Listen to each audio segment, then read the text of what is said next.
Hey, guys, welcome back. I hope you are having an amazing day. Let's get right into the stories. The first one is an entitled People Story. I've lived in my house for over 15 years and never had any issues with neighbors until Karen moved in next door about a year ago. Right from the start, she rubbed me the wrong way. She's one of those loud, nosy types who's all up in everyone's business. But I tried to be polite and give her a chance. Big mistake. It started small at first. Karen letting her dog poop on my lawn and not cleaning it up.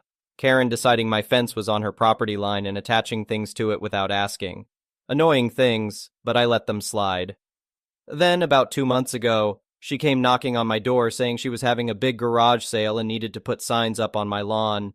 I politely declined, saying I don't allow signs for events I'm not associated with. Karen got real huffy about that. She went on about how inconsiderate I was being and how her sale was going to be huge, and it was only fair to let her advertise. I stood my ground and she stomped off in a fit. The day of the sale arrived, and boy was she right about one thing. It was huge. Cars were lined up and down the street as people showed up to get first dibs on the junk Karen had piled up in her garage and driveway. But it didn't stop there. The cars kept coming, and soon people were parking along the sides of the road too. Then they started parking in my driveway. And not just a couple vehicles. Dozens of them, all crammed into my driveway and the grass beside it. I came outside and couldn't believe my eyes. There were cars blocking me in my own garage on my own property. I walked over to Karen's house and the sale was in full swing. People were milling around, music was blaring. I finally got Karen's attention and told her all the cars needed to get off my property immediately. Karen laughed in my face. "Oh, don't be silly. This is a public road. Anyone can park here. I can't control where people decide to leave their cars." I was fuming. This was in no way a public road. It was my personal driveway and yard. I told Karen as much and demanded she have people move their vehicles at once. "I'm running a business here," Karen snapped back. "Why should all these customers have to park far away just because you're being selfish? It's not hurting anything. Get over it." I couldn't believe her audacity. Get over it? This was outright trespassing. I took photos of the cars crowding my property and told Karen I was calling the police to sort this out. She didn't seem worried in the least, waving me off and going back to her sale. It took almost an hour for the police to arrive. By then, most of the cars were gone, but there were still a few parked on my grass. I showed the officers my property line and the photos I had taken earlier that day. Karen stuck to her absurd story that it was a public road and she shouldn't be responsible for where people parked. Thankfully, the police knew she was full of it. They made it clear to her that she had no right to allow people to park on my private property. Karen argued and complained, but eventually she gave in when they threatened to shut down her garage sale altogether. I wish I could say that was the end of it, but of course, Karen being Karen, she had to escalate the issue. A week later, I received a letter from a lawyer claiming I was obstructing access to a public road and interfering with lawful business activities. Karen was threatening to sue me if I ever prevented her or community members from accessing the road again. I couldn't help but laugh out loud reading this nonsense. Did she really think she could bully me into believing my own driveway was a public road? Unfortunately for Karen, I happen to have a close friend who's an excellent real estate lawyer. I showed him the letter and he just shook his head in amusement. "This is obviously absurd. Don't worry about it. There's no chance of her winning any lawsuit." To be safe, my friend helped me draft a legal cease and desist letter in response, making it crystal clear that Karen had no right to use my private driveway at any time for any purpose. Karen clearly didn't expect me to fight back legally. After receiving my letter, she didn't contact me again about the issue. I did notice her glaring angrily from her yard whenever I pulled in and out of the public road, aka my driveway, but she seems to have gotten the message to keep her cars and her wacky legal claims off my property. This experience has definitely taught me a lesson, though. Don't ignore the warning signs with a nightmare neighbor. At the first sign of trouble, stand up for yourself or you'll regret it. I just hope one day Karen moves away, but who knows what kind of stunt she'll try and pull next. The next one is a pro-revenge story. As a bit of background, my 3 roommates and I moved into a housing community that consists of cookie-cutter townhomes. All of these homes have garages that open onto streets winding through the community. This is important later, with your front door opening to a path on the other side of your house. There are also some free parking spots on the edge of the community where there are no houses. When we first moved in, We quickly found out that parking could be a bit of a pain during the day, especially when people had guests over on weekends. Now, my roommates and I admittedly have more cars than the average family. Since we usually have to commute for work, we each have one car. We try to make parking easier by using the garage, but we all have tons of sporting equipment, so we can usually only fit one car in the garage. When all the parking spots are full, we just park our cars right up against the garage and leave them there during the day or overnight. We'd seen other neighbors do it, and it still left ample room for people driving on the street to get by. Well, one day, a neighbor we'll call Crappy Neighbor came up, while my roommates and I were in the garage organizing some stuff. He told us that we couldn't park there overnight as it's against community rules. Before we had a chance to respond, he added, "And if you do it again, I will personally make sure you're towed." His first comment was pretty reasonable. We'd just moved in and didn't know that rule. But his second comment made him sound like an ass and wasn't necessary. One of my roommates simply responded that we didn't know as we'd just moved in and we wouldn't park there overnight anymore. Crappy Neighbor, clearly trying to assert his dominance, responded with, "Good, you better not because I'll be watching." From then on, we followed those rules. If we parked in front of our garage during the day, we made sure to move before going to sleep. This worked out for a while until one fateful day. One of my roommates stopped by quickly after work to grab some dinner and clothes before heading to his girlfriend's. This was around 7 p.m., so he just parked up against the garage, as it would be quicker than the parking spaces. Plus, it was early enough that he didn't think he'd get towed. Around 8 p.m., he went to head out, and his car was gone. Guess who was there, though? Crappy Neighbor, standing right outside. Immediately, he said to my roommates, "Told you you were going to get towed if you parked here again." Crappy Neighbor and my roommate argued for a bit before my roommate came back inside and called the tow company. It turned out they were closed, so he'd have to get his car in the morning. The kicker? They were going to charge him an overnight fee. All in all, it came out to $500, which isn't a small amount of money for us. This neighbor has been an ass to us since we moved in, and even though it wasn't my car that was towed, I took this personally. To make sure we didn't get towed again, we decided to read the community rules, and lo and behold, we found out that the street in front of the garage is actually considered a fire lane, and no one is supposed to park there at any point during the day. Between Crappy Neighbor treating us poorly, and the fact that we could hear him yelling at his wife every night, not a big detail to the story, but just wanted to add to my point that this guy just sucked, I started to plan my revenge. Since quarantine started, I've been able to work from home, and my desk conveniently looks out onto the street between the houses. This means that I can clearly see Crappy Neighbor's garage. I started to take notice of when he parked his car out in front of his garage. For about 2 weeks, I noticed that he would come home around 1 p.m. and leave again at 2 p.m. On the third week, I decided I would begin the revenge. On Monday, true to his schedule, he stopped by around 1 p.m. After about 10 minutes, I gave the tow company a call and reported that he was parked in the fire lane and asked if they could come and remove his car. 20 minutes later, a tow truck rolled up, hooked his car up, and towed it away. About 15 minutes later, Crappy Neighbor came out, and I could hear him start to yell back into his house, presumably at his wife. He then left and didn't come back until later that evening after he'd retrieved his car. It was amusing to do this, and I made sure to send snaps to my roommates who don't work from home, but I wasn't done yet. This jackass apparently didn't learn the first time because literally the next day he parked in front of his garage again. What did I do? Well, the exact same thing as the day before, of course. Again, Crappy Neighbor came out, realized his car was gone, yelled at his wife, and then went to get it. After this time, he was a bit smarter and parked in an actual spot before going in to get his lunch or whatever he did there midday. He did this for about 2 weeks before he decided that it was okay to park in front of his garage again. Who was still sitting at their desk every day and noticed this immediately? Well, me, of course. And being the concerned resident that I am, I immediately called the tow company. And off his car went again. Again, this was met with yelling.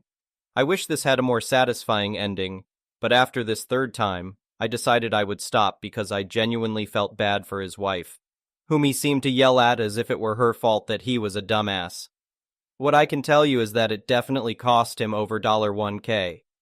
If he hadn't gotten my roommate's car towed, we wouldn't have ever found that fun little rule. The best part was that several of my neighbors would have their cars parked there at the same time, and they'd never have their cars towed, which made it all the better when his was. We have had a number of other encounters with him since this happened, and I have another story that involves the actual homeowner association that I'll probably write later.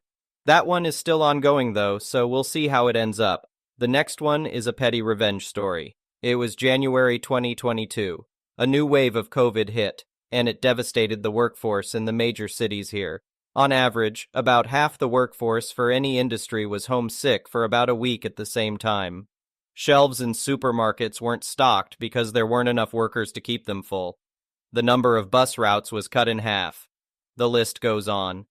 At my retail store, all but 2 of us were sick. With 2 people on staff, we couldn't get to everything, so we had to decide what parts of the job we'd neglect. Most of our revenue is from online sales, so we decided to close the store and focus on dispatching online orders.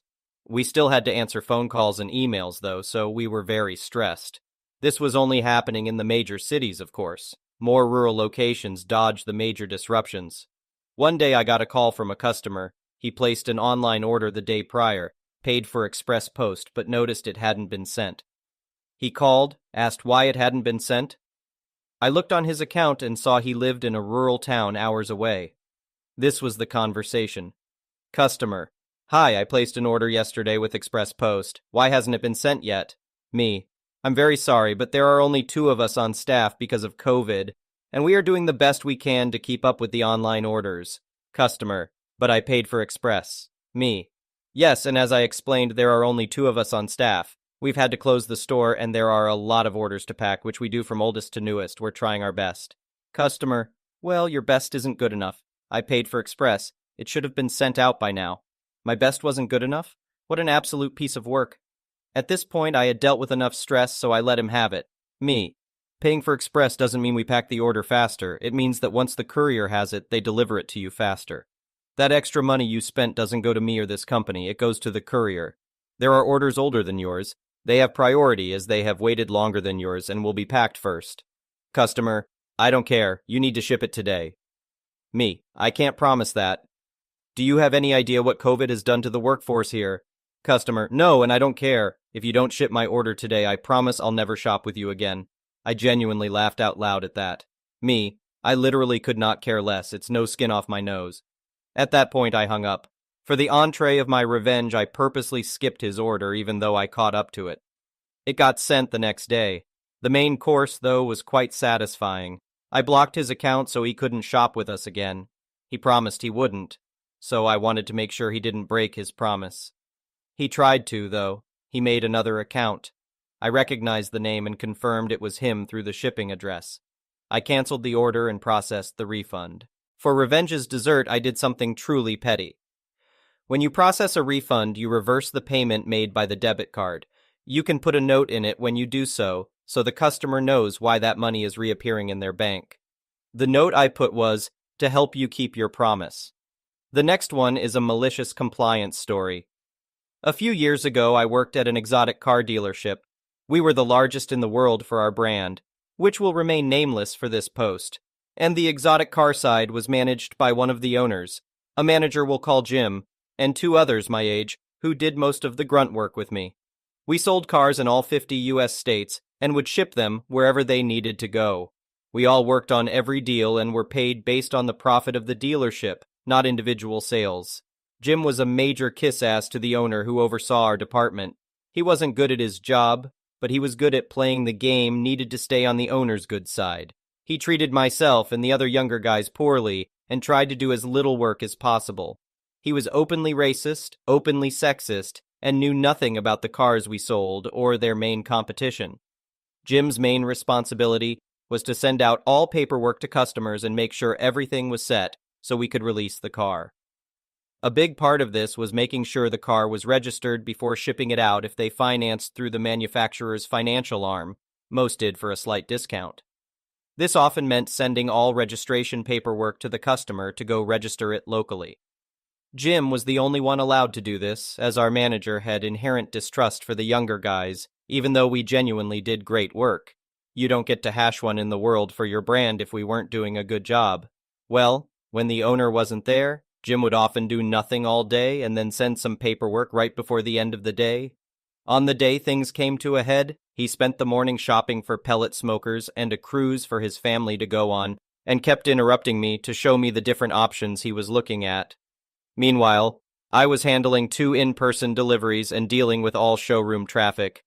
In short, at the end of his day, he didn't get the paperwork sent out, so he told me to do it. I explained that the owner made it clear he's the only one allowed to send the paperwork out for registration, but he said, "Just send the paperwork out." So that's exactly what I did. The title needed to be filled out with the info for the financing company, or they'd have no claim to that car and the registration would show no lien. So I sent the blank title out to the customer, knowing that meant they could just sign it and register it as if they didn't have a loan.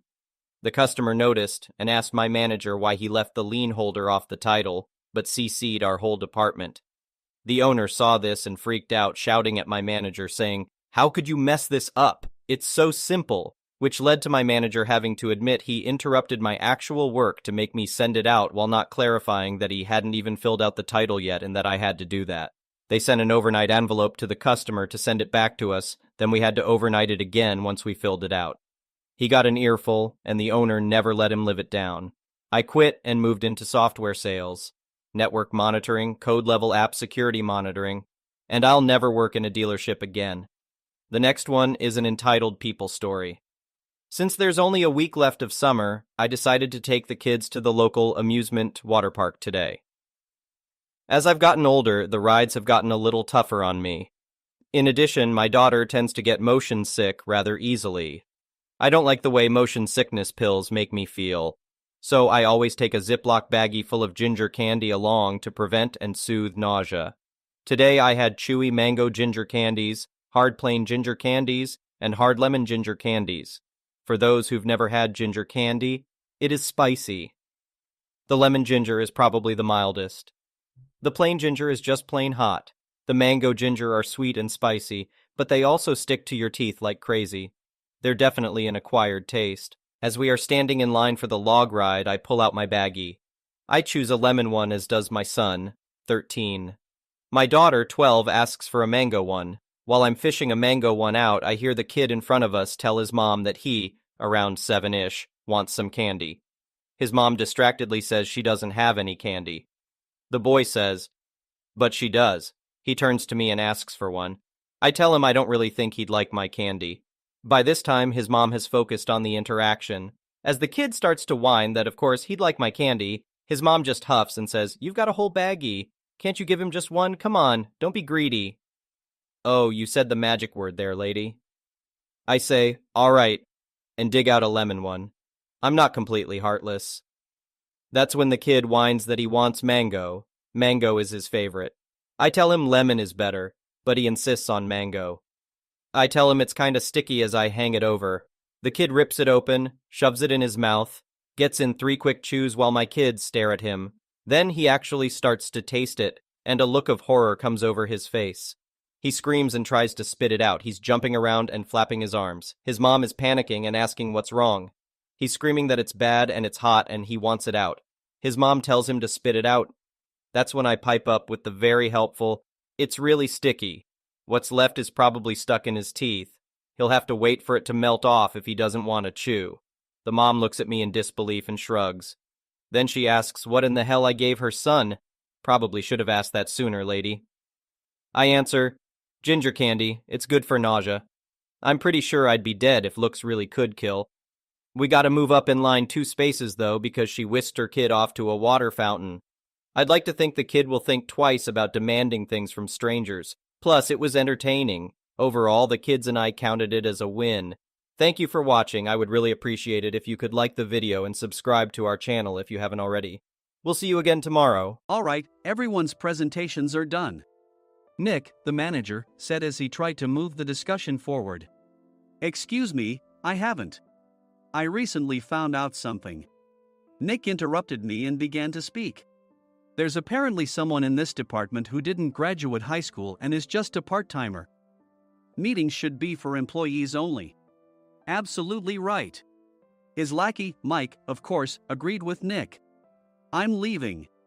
After leaving the meeting room, I started to shut down my computer. I noticed that an email had arrived, not in my personal inbox, but in the company's shared email. Thinking, there's no point in speaking up, no one will listen, I went home quietly. The next day, I heard a commotion from Nick's desk. He was staring at his computer screen, his face pale. Nick! Is something wrong? Mike looked at the screen with him. And he turned even paler than Nick. Why is he so angry? Knowing the reason for Mike's distress, I thought to myself, serves them right. My name is Adam. My mother passed away when I was in the 9th grade, and I was raised by my father. Well, you could hardly call it being raised. After my mother passed, my father changed. He drowned his sorrows in alcohol, and though he still went to work, he squandered our living expenses on horse racing.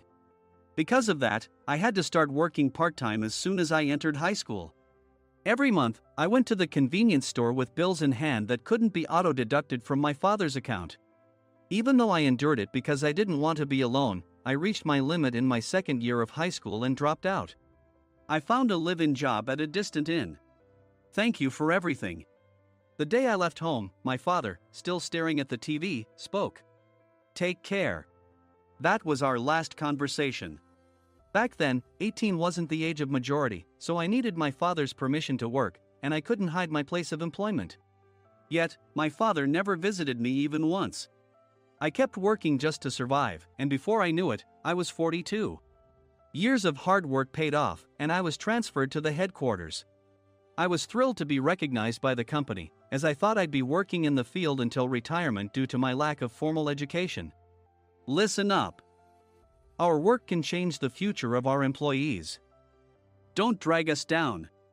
On my first day after the transfer, Nick, dressed in an expensive suit, spoke sternly. There was a reason for this. Our inn was located in a prominent tourist destination, known so well that everyone in the state could sing its commercial jingle. At its peak, we had 5 locations within the state. But that was long ago. Due to financial difficulties and aging facilities, only the place where I had worked for many years and the original establishment remained. I was prepared to lose my job anytime, but now there was a glimmer of hope. With the rise of social media, the tourist area where the inn was located started gaining attention again. Depending on how hard the sales department, where I was transferred, worked, we could either thrive or be forced to give up this prime location to the new hotel chains continuously popping up. For Nick, who had switched careers from another industry to strengthen our sales, this was a battle he couldn't afford to lose. I understood why he had to be strict. I will do my best. Nick sneered at my enthusiastic declaration. Did you not hear what I said? I'm sorry. I thought I was listening carefully. Out of habit from years of customer service, I apologized reflexively, though I had no idea what had offended him. Someone was watching me with a smirk. In this department, there are those who are expected to excel and those who have been shoved here because they have nowhere else to go. You are the latter. It was Mike, the section chief. He's 7 years younger, at 35. But he was called to headquarters much earlier than I was and had been moving around within the headquarters ever since. I'm not jealous, but I can't accept that he's my boss. Graduating from a prestigious university, he has an unusually high pride and caused many problems as a newbie, making things very difficult for me when I was the front desk leader. When I found out Mike was transferred to the sales department a month before me, I was disheartened. Mike is right. With just a middle school diploma, there's not much you can do. Don't even think about achieving results. As if I didn't exist, Nick remarked, I'm thirsty. Mike eagerly ran to the coffee maker. It seems Mike is Nick's lackey. I regretted being happy about my transfer to headquarters, wishing I had stayed on site forever. Send a direct mail to every company on this list by the end of the day. Nick only assigned me tasks that even a new graduate could handle. What? There are over 1,000 companies. You want me to send to all of them by today? Yes, if you and your fellow misfits split the work, even those with nowhere else to go should finish by today. I glanced at the employees typing away expressionlessly.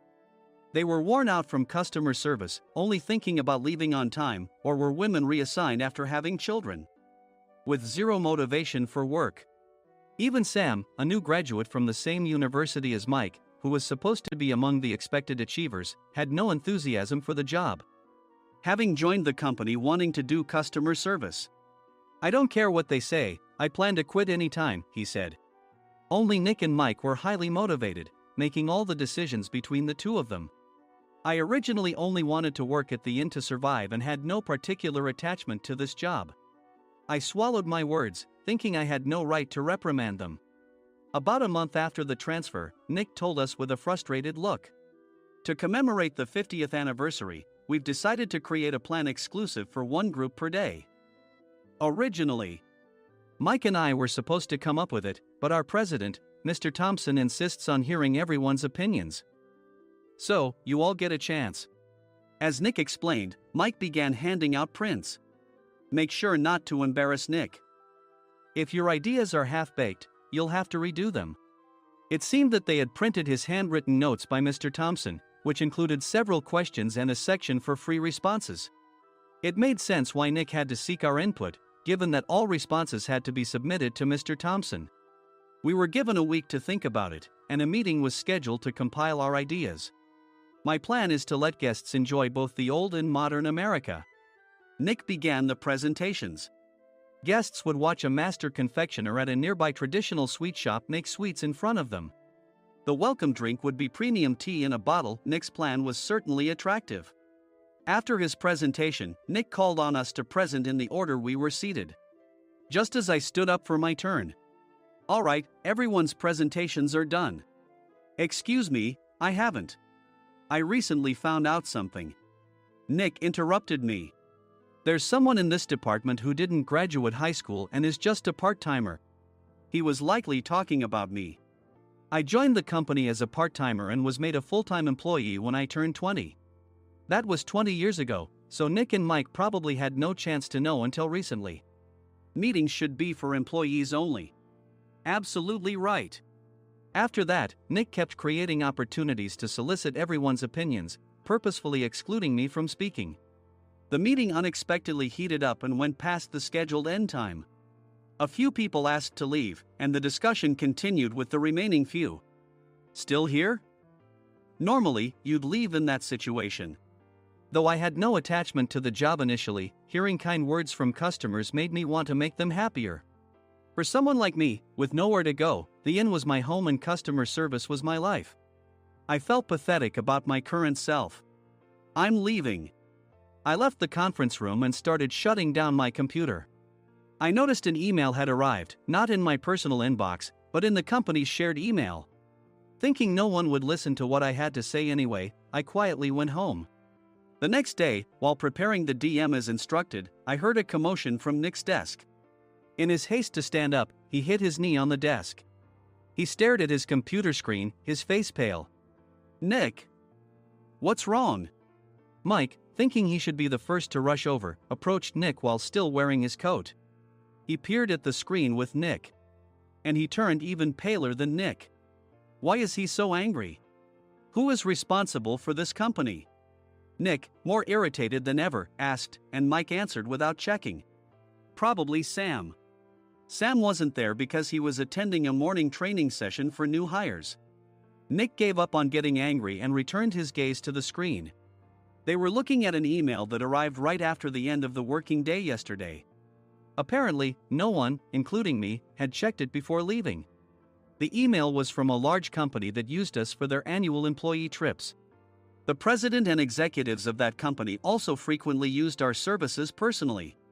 President of the company, Mr. Mason himself, had declared that neither he nor his company would ever use our services again.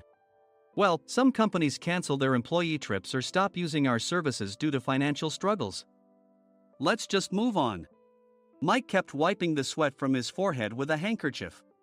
Knowing why Mike was so agitated, I quietly watched their interaction. Do you know how much revenue we get from that company? We can find other guests to fill the rooms, but we'll lose the banquet costs, gift shop revenue, rental car fees, and more. Moreover, the gifts were supposed to be prepared by the traditional confectionery shop involved in Nick's proposed plan. If it's known that we incurred such a huge loss at this critical time, Nick's position in the company would be jeopardized. Nick took a deep breath, seemingly trying to calm himself. All right, Mike. Go to New York right now and apologize to Mr. Mason. What? You're coming with me, right? I have urgent work to do. I trust you, which is why I'm entrusting this to you. Please. Mike, believing Nick's sincerity, agreed with a determined look on his face, saying, yes. That's Nick for you. Even if Mike went to apologize, Nick would shift all the blame onto him if the client didn't change their mind. Well, it was Mike's fault to begin with, so it served him right. About 3 hours later, Sam answered a call from somewhere and repeatedly apologized, saying, I'm very sorry. Everyone watched to see what was happening. After ending the call, he informed Nick with a weary tone. When Mike arrived at the client's company, he only made things worse, further infuriating Mr. Mason. He was demanding, get his boss here immediately. It was no wonder Sam was exhausted, dealing with such a call right after returning from training. What is that idiot doing? Alright, Adam, you're coming with me. If sacrificing Mike didn't work, then I must be next. Normally, I'd want to refuse at all costs, but I saw an opportunity in this situation. If I can be of assistance, I'd be happy to join you. I obediently followed Nick, and we flew to New York. When we introduced ourselves at the reception, it became clear how serious the situation was, as the receptionist personally escorted us to the president's office. Angry voices leaked through the door, making both Nick and me uneasy. Excuse me. I'm Nick, the supervisor. I understand my subordinate has caused you trouble, and I deeply apologize. Nick, with his experience in the corporate world, knew enough to offer an apology before excuses. However, his customer service skills left much to be desired. I sighed as I saw Mike trembling like a small dog in the corner of the room. What kind of training are you giving your subordinates? Mr. Mason glared at Nick with a red face. The intensity of his gaze made even Nick take a step back. Regrettably, I joined this company only 2 years ago and was unaware of Mike's issues. I should have identified his shortcomings sooner. Indeed. I should have realized sooner. No sensible person would come to apologize and then give a lengthy presentation on the drawbacks of not using their in. Nick froze, his mouth slightly open. Suspecting the worst, I picked up the documents that had fallen to the floor. It seemed Mike hastily prepared these documents on the plane, listing the disadvantages.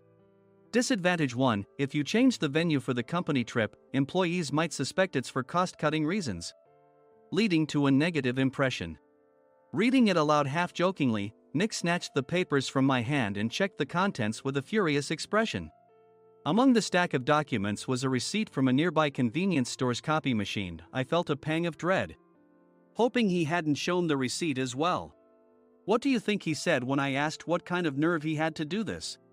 I'm very sorry. Faced with the dire situation, Nick must have thought there was nothing left to do but apologize. In a voice smaller than I'd ever heard from him, he uttered words of apology. He said, I'm a Harvard graduate. I don't believe I said anything wrong. Mike! What have you done? Forgetting his plan to pin the blame on Mike, Nick yelled loudly, even in front of Mr. Mason. I didn't do anything wrong. You're still saying that? Look at him. Mike pointed at me with a shaking hand. I was assigned to headquarters in my 20s and now I'm a section chief. This guy only made it to headquarters at 42. Everything I've done proves I was right. So why are we losing the contract? Having said his piece, Mike collapsed to the floor. Of course. You were sent there because you had nowhere else to go. Mike never expected to hear such words from someone he looked down upon. He lunged at me, and Nick hurriedly stepped in to stop him. Mr. Thompson told me Mike is a quick thinker, and to take good care of him. There's no way he was pushed aside. Don't make things worse here.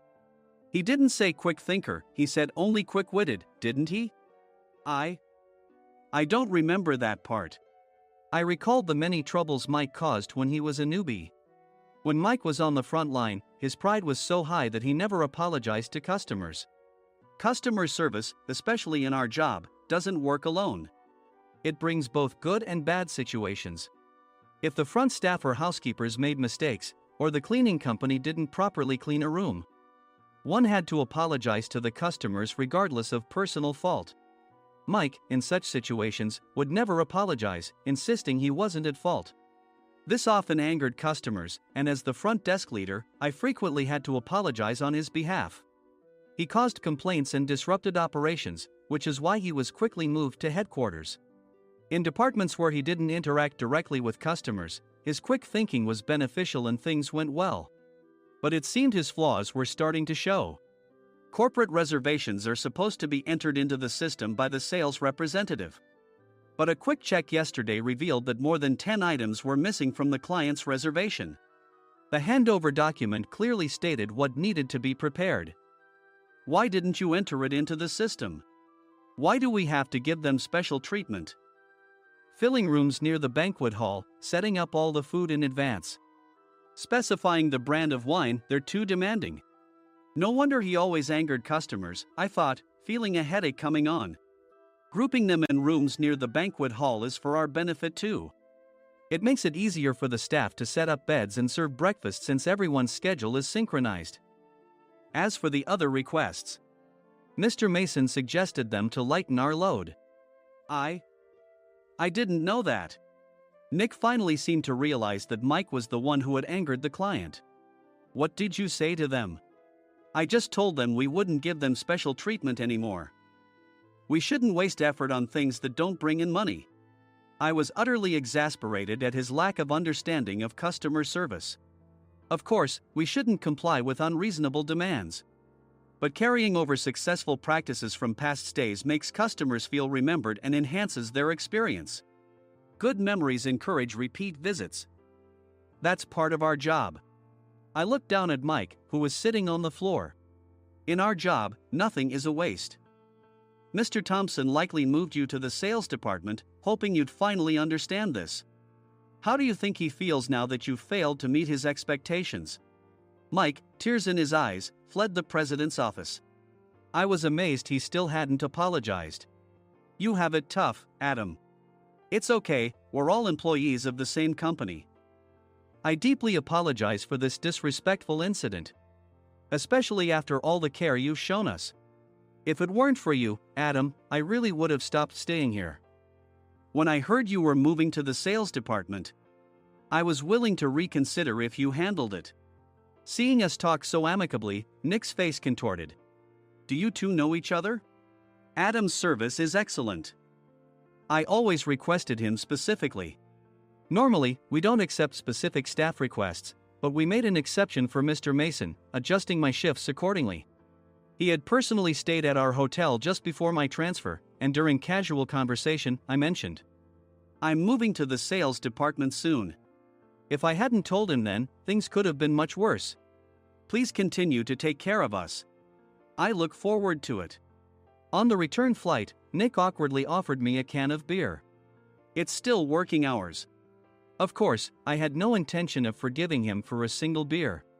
Nick might try to pin everything on Mike and avoid any consequences. While pondering this, a startling fact came to light. Nick, the tea bottles for the plan have arrived.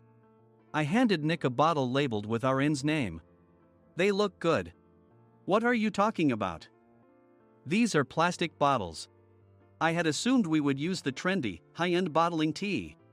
But what arrived were ordinary plastic bottles of tea with customized labels. The only unique aspect was the label, which had the inn's name, making it look customized. Upon further investigation, I discovered that a substantial amount of money was set to be paid to the tea company.